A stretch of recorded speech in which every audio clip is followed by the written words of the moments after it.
It's time once again to continue our partnership with the Foundation for Community Health.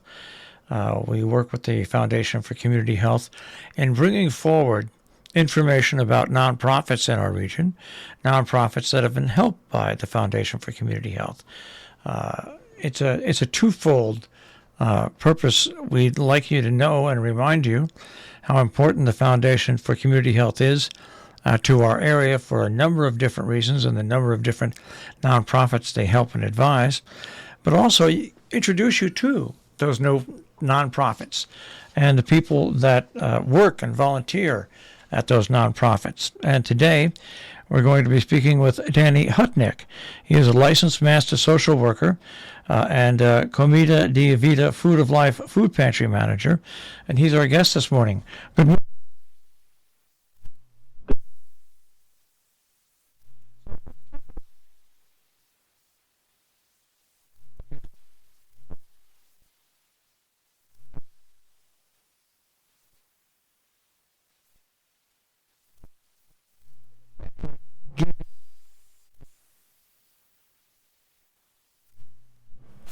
Oh, well, I mean, for as long as I can remember, my family was always in a helping profession. And when I was middle schooler, I think was my first opportunity to volunteer for the town where I grew up. And at that time, the Youth Bureau was hosting this group that was out in the community doing all kinds of beautification projects, supporting soup kitchens, supporting food pantries, and based on that experience, I was surrounded by 26 social workers, and I think from really early on it just clicked.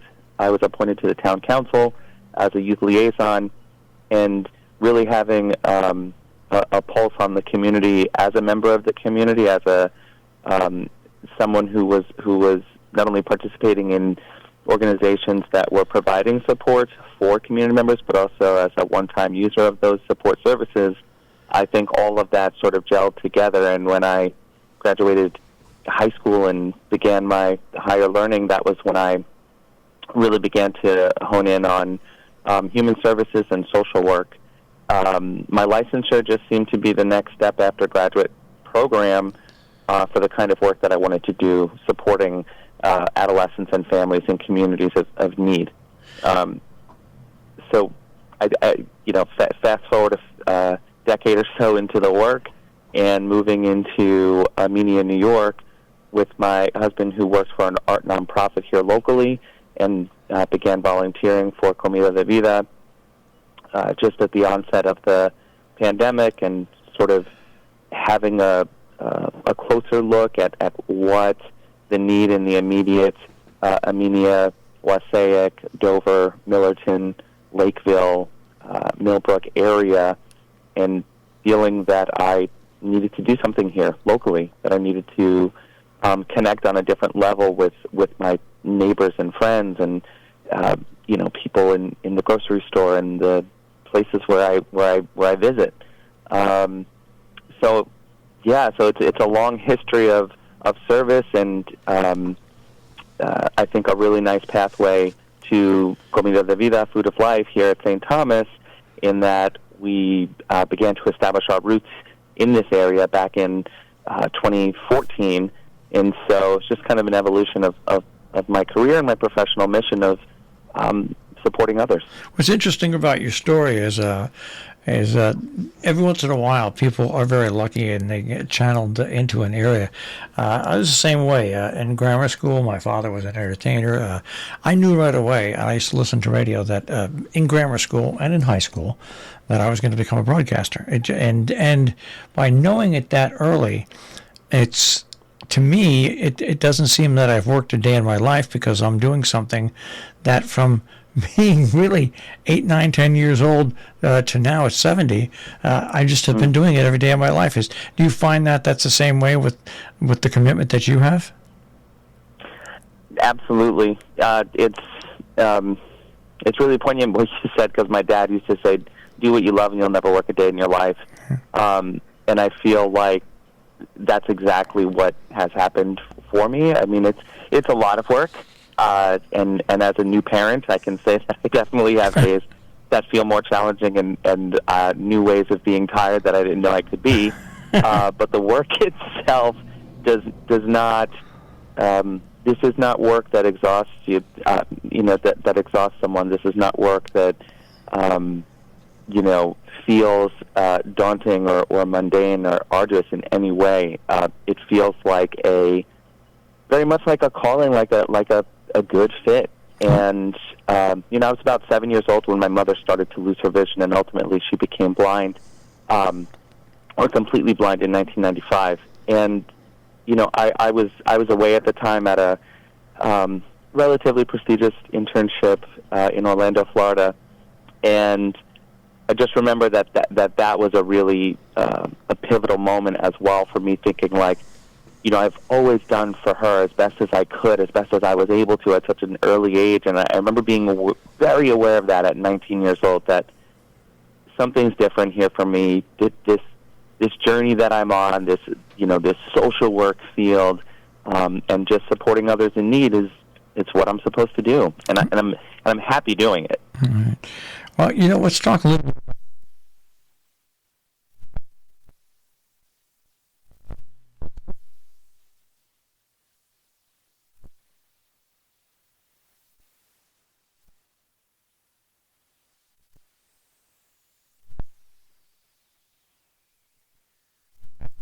Lord Almighty, how did you get through COVID-19? Just all that starting all at once.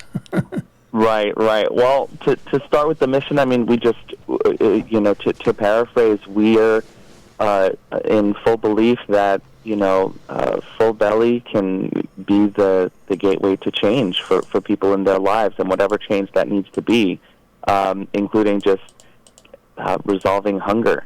We value all of our neighbors that come here, and we want them to have a cheerful, pleasant, dignified experience, a genuine experience. Every one of our volunteers, and we are 100% volunteer operated, are talking with our neighbors as friends, as neighbors would talk with neighbors, in fact. And, we're talking about the kind of food and the quality of the food, and how we got through the pandemic was, I think, just meeting our neighbors in the places where they were at in terms of their need, and listening to those varied stories and just being present.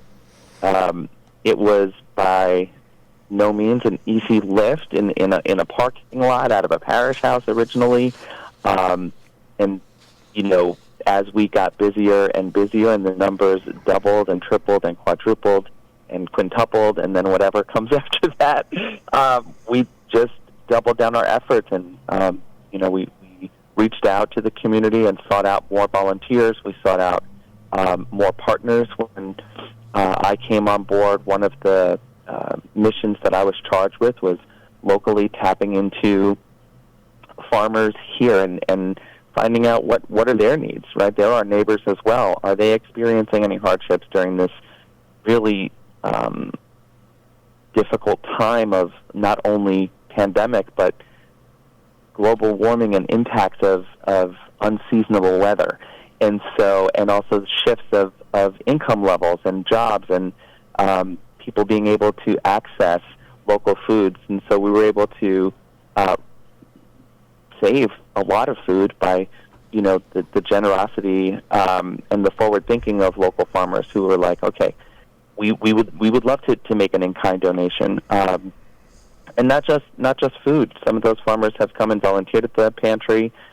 They've also posted signs and encouraged their clients that if they have the ability to make a monetary contribution. Obviously, the Foundation for Community Health has just been so generous and so monumental to the not only the physical construction of the space of our harvest house, but also with the giving garden and the bounty that we're able to produce. I'm glad you bring that up, because that's one of the purposes of that we do these various interviews. The Foundation for Community Health doesn't get involved in running the organization, but boy, once they work with the organization and help put together monetary solutions and help set up the programs, it really makes such a difference. It's a difference of whether you're there or not.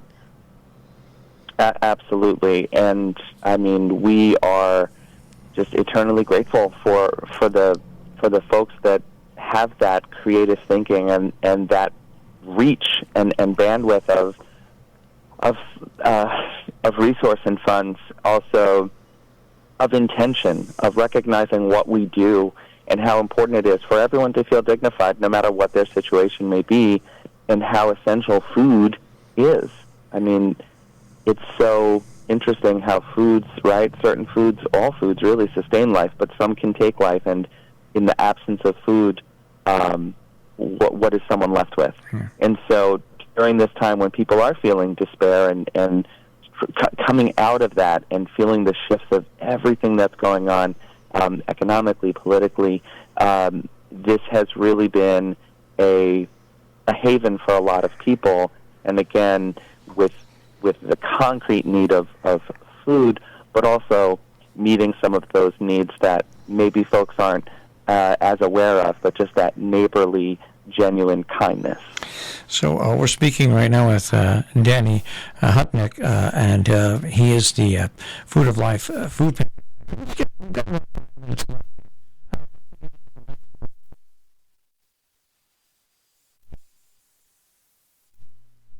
Sure. Days like today actually make me wonder, how did this happen? As I'm staring at cases and cases of stuffing and scalloped potatoes, and we have a pallet loaded with whole chickens. Part of the process is really just looking at our weekly numbers and our monthly numbers and gauging how many visitors, how many neighbors are coming to us. We also have a very small delivery program, and so we take all of our numbers first and foremost and think about, okay, we need to feed this many people for 3 days, because we are a 3-day pantry. There are 7-day pantries. We are a 3-day pantry. So we start with our mission, of course, with a 3-day food program, so 3 meals per day per person per household, whatever the composition of the household looks like. So that could be newborn up to senior, and pets, because we also do make sure that we are providing cat and dog food, and we do have 2 rabbits that we feed right now. So then looking through first the regional food bank for placing orders, trying to keep in mind what we can access that's organic, what we can access that may be low to no salt or sugar, trying to balance grains with proteins, vegetables, again, ordering from our farm partners. One of our farm partners locally right here in Sharon, New York, Q Farms, has been incredibly generous. We receive eggs from them, whole chickens. We receive sausage and ribs, just an incredible amount of protein. And those are all in-kind donations, right? They are just donating these things to our neighbors. Then once all the sort of like ordering of the food is and what's available is looked at, I work on a weekly menu. So thinking about not necessarily just putting a bunch of cans and boxes in the bag, but looking at, okay, well, I have crackers, I've got tuna, and I've got Italian dressing or olive oil, mayonnaise. So, okay, this together will be part of a larger meal. And maybe there's rice and beans or cauliflower. And, again, just trying to think it through. For breakfast, right, there's walnuts, there's pancake mix. Do we have syrup? There's jelly or peanut butter. And trying to create what would be a meal, right? And hopefully a good meal. And then the volunteers kick in. I mean, they just show up. It's amazing. And that was already a well-running machine before I walked into the organization. But the volunteers come early in the morning. They get the bags prepared and labeled for household size. 2 to 8, and then they start placing those items in the bag. All that is done prior to Friday afternoons, which is when we actually have our distribution. So at 2 p.m. on Fridays, our tents are up, our tables are out, and then we have multiple choice items. So when a neighbor arrives to our check-in station, they will give their name and the household size. Most of our volunteers, our greeters, already know the families, but we check them in, and then it starts from there. They choose their plant-based or meat-based protein.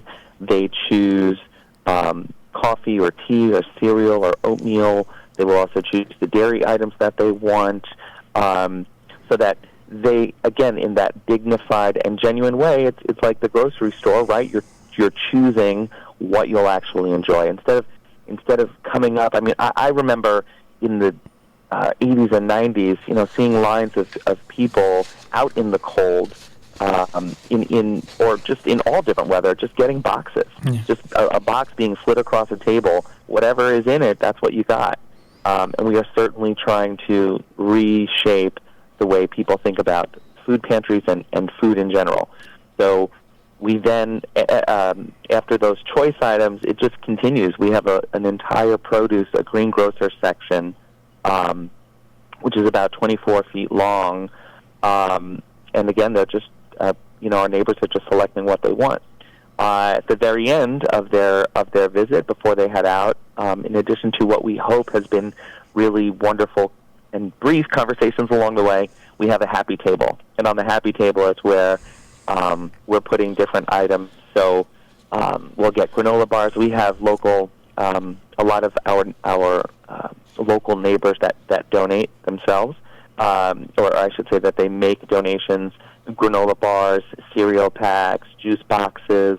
A lot of it's like a single carry-away item, which is great because for our neighbors that have kids, we can't always access those items through the different resources that we have available, but through the donations of our neighbors and through the St. Thomas side, the parish members, it's really a great way to end the experience.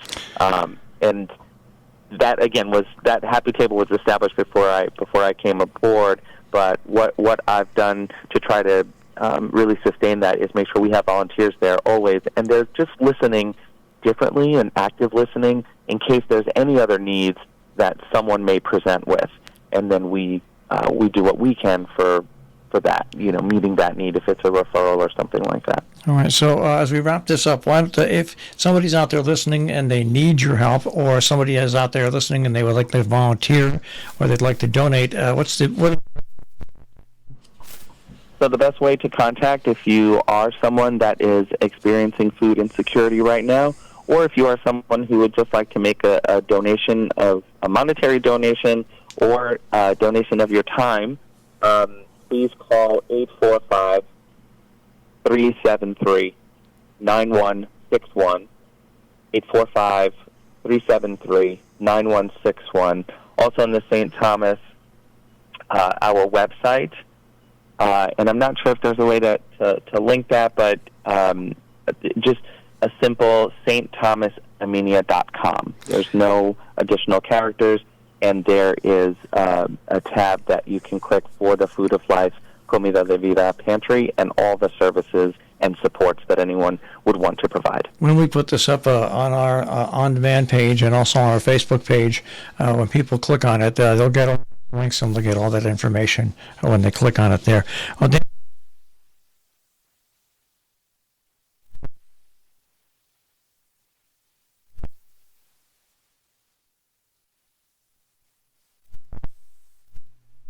Yes, thank you so much, Marshall. I'm a big fan of the show, and I really appreciate the time to speak with you.